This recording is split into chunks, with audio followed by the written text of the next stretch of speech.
जय हिंद प्यारे दोस्तों। तो आज का सेशन रहेगा लोकसभा। चलो शुरू करते हैं बिना देरी किए लोकसभा को। लोकसभा अनुच्छेद 81 के अंतर्गत आता है। गठन house of the people. Lok Sabha का गठन 17 अप्रैल 1952 को हुआ था, जिसमें प्रथम बैठक 13 मई 1952 को हुआ और लोकसभा का नामकरण 1954 में हुआ। लोकसभा के अन्य नाम को देखते हैं। लोकसभा के अन्य नाम, जिसमें से निम्न सदन, लोकप्रिय सदन और लोअर हाउस, यह 3 अन्य नाम है इसका। मूल संविधान में लोकसभा के कुल 500 सीट थे मूल संविधान में, ठीक है। और 17वां संविधान संशोधन अधिनियम 1956 में 500 से बढ़ाकर 525 कर दिया गया, ठीक है प्यारे दोस्तों।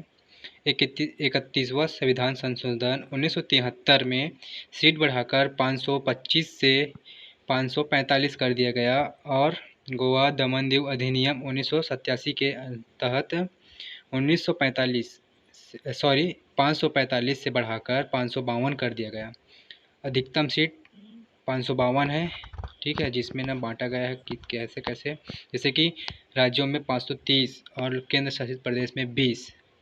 इसमें से आंग्ल भारतीयों को ना 2 सीट, ठीक है, 2 सीट, जिसमें ना राष्ट्रपति मनोनीत करते थे।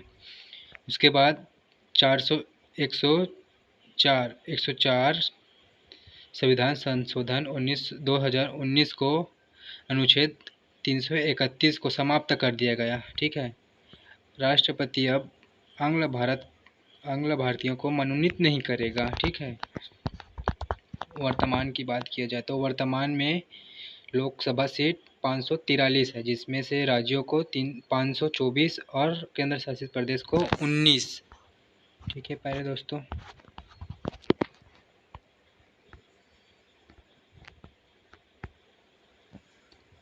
देखते हैं 84वां संविधान संशोधन 2001। लोकसभा की सीट 2026 तक निश्चित रहेगी, ठीक है, निश्चित रहेगी यानी कि सेम रहेगी। लोकसभा सदस्य की योग्यताएं अनुच्छेद 84 के तहत भारतीय नागरिक, वहाँ भारत का नागरिक हो और उनकी आयु 25 वर्ष से पूरा कर चुका हो, ठीक है प्यारे दोस्तों। इसका कार्यकाल देखते तो लोकसभा का कार्यकाल अनुच्छेद 83(2) में के तहत कहा गया है और सामान्य कार्यकाल, ठीक है, इसके 5 वर्ष तक इसकी बात कही गई है। और नोट करने वाली बात, लोकसभा कभी भी राष्ट्रपति द्वारा प्रधानमंत्री की सलाह पर भंग कर सकता है। यह बात आर्टिकल 85(2)(a) में लिखा गया है। संसद सदस्यों की निर्योग्यताएं अनुच्छेद 101 में कहा गया है, ठीक है, निर्णय। लेकिन जो है ना, संसद सदस्य 60 दिन तक बिना किसी सूचना के संसद से अनुपस्थिति रहते हैं, तब डिसाइड यानी कि निर्णय करने का अधिकार लोकसभा के स्पीकर को एवं राज्यसभा के सभापति को होगा। दल बदलने पर स्पीकर एवं सभापति निर्णय करेंगे। लोकसभा का अध्यक्ष अनुच्छेद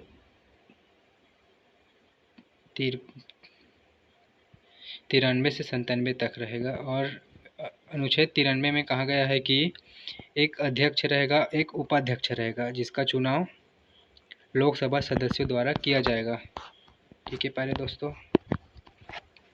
आगे चलते हैं। प्रोटेम स्पीकर की नियुक्ति राष्ट्रपति द्वारा किया जाता है, जिसको प्रोटेम स्पीकर की नई लोकसभा कहा जाता है, ठीक है। इसका कार्य क्या होता है कि नए लोकसभा सदस्यों को शपथ दिलाना होता है इसका कार्य, ठीक है। और जब तक लोकसभा अध्यक्ष न बन जाए तब तक लोकसभा की अध्यक्षता करना, ठीक है। 17वीं लोकसभा में प्रोटेम स्पीकर कौन सा है तो वीरेंद्र कुमार की फैक्ट देखते हैं। पहले तो वर्तमान में लोकसभा स्पीकर कौन है, ओम बिरला, ठीक है। उसके बाद में प्रथम स्पीकर लोकसभा स्पीकर जीवी मालवंकर और प्रथम लोकसभा उपाध्यक्ष M.A. आयगर और प्रथम महिला लोकसभा अध्यक्ष मीरा कुमार, दूसरी महिला लोकसभा अध्यक्ष सुमित्रा महाजन। स्पीकर का पद भारत संविधान अधिनियम 1919 के द्वारा 1921 केंद्रीय विधानसभा के द्वारा किया गया। ठीक है, 1921 में प्रथम अध्यक्ष स्पीकर सर फ्रेडरिक वाई है, जो कि इसका कार्यकाल 1921 से 1925 तक रहा है। प्रथम भारतीय अध्यक्ष लोकसभा का, ठीक है, विट्ठल भाई पटेल, इसका कार्यकाल 1925 से 1930 तक रहा गया है। ठीक है प्यारे दोस्तों, धन्यवाद।